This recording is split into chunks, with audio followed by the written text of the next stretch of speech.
बंगाल में गृह मंत्री अमित शाह ने कई मुद्दों पर ममता सरकार को घेरा तो जय श्री राम के नारे से हिंदू वोट बैंक साधने की कोशिश की। ठाकुर नगर में उन्होंने मतुआ संप्रदाय का मुद्दा उठाया तो कूच बिहार में राजवंशी समुदाय के हक में बात की। अब ये सवाल उठता है कि अमित शाह अलग अलग समुदाय का रुख बीजेपी की तरफ मोड़ने में आखिर क्यों जुटे हुए हैं, इसके पीछे का क्या है रोड मैप, आपको दिखाते हैं। जय श्री राम, जय जय श्री राम, जय बांग्ला, जय बांग्ला, जय तृणमूल, जय तृणमूल।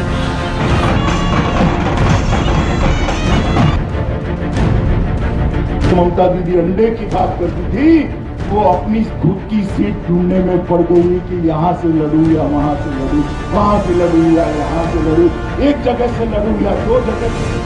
गुंडा गद्दारी नहीं चलेगा, ये बंगाल है, ये बंगाल है। मैं राजवंशों की वीर भूमि पर रहने वाला हूँ। हमारी सरकार आने वाली है, हत्या जिन्होंने करी है इसको चुन चुन कर जेल की सलाखों के पीछे जाए। बंगाल के छोटे छोटे समुदाय किसी भी सियासी दल को सिकंदर बनाने की ताकत रखते हैं। 2011 में जब मुख्यमंत्री ममता बनर्जी ने लेफ्ट के 34 साल पुराने किले को उखाड़ फेंका, तब भी अलग अलग समुदाय ने अहम भूमिका निभाई थी। उस वक्त कहा गया कि टीएमसी ने सोशल इंजीनियरिंग के जरिए अलग अलग समुदाय को संगठित किया और अपना वोट बैंक बनाया। अब ठीक 10 साल बाद बीजेपी भी उसी राह पर चलते हुए दिखाई दे रही है,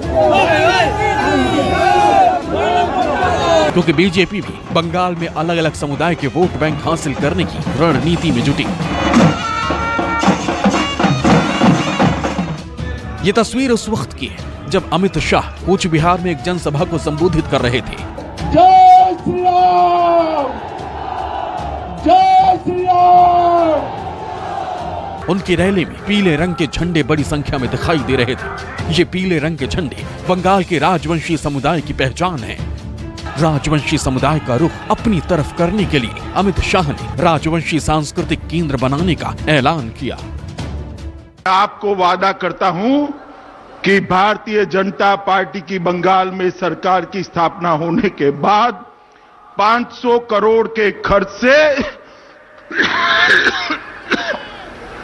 यहां पर एक राजवंशी सांस्कृतिक केंद्र की स्थापना इसी स्थान पर कर हमें हमेशा के लिए राजवंशी समुदाय की महान संस्कृति को हम आगे बढ़ाएंगे।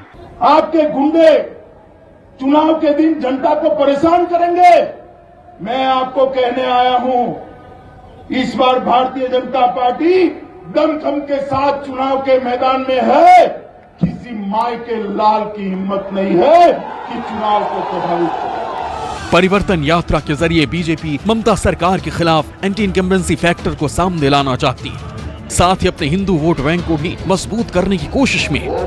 वहीं टीएमसी को भी अब उन जातियों और जनजातियों की चिंता सताने लगी है जो अब तक खुद को पिछड़ा बता रहे थे। शायद यही वजह है कि पिछले दिनों मुख्यमंत्री ममता बनर्जी ने उत्तर बंगाल का रुख किया।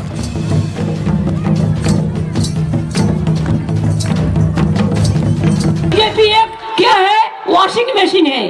काला चोर जाता है और वॉशिंग मशीन में सफेद होके चला आता है। यही बीजेपी का पार्टी का काम है। जितना चोर गुंडा डकैत सबको ले लेता है और कहते हैं तृणमूल को हराओ। तृणमूल को तुम हराने नहीं पाएंगे और कभी नहीं होगा।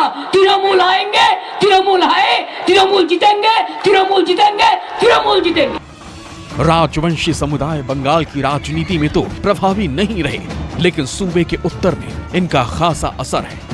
कूच बिहार, अलीपुरद्वार, जलपाईगुड़ी, दार्जिलिंग, रायगढ़, बालूरघाट, उत्तरी मालदा और दक्षिण मालदा में राजवंशी समुदाय के वोट किसी की हार जीत तय कर सकते हैं, क्योंकि उत्तर बंगाल की 54 विधानसभा सीटों में से 15 सीटें दलितों के लिए आरक्षित हैं और इनमें से ज्यादातर सीटों पर राजवंशियों की आबादी अच्छी खासी है। 2019 लोकसभा चुनाव में उत्तर बंगाल और जंगल महल में 2019 के लोकसभा चुनावी में भारी भगवा लहर देखा गया था, लेकिन इस बार इस इलाके में बीजेपी को टीएमसी से कड़ी चुनौती मिल रही है, क्योंकि मुख्यमंत्री ममता बनर्जी लगातार यहां का दौरा कर रही है। शायद इसी वजह से इस इलाके में बीजेपी के दिग्गज नेताओं दौरा कर रहे हैं।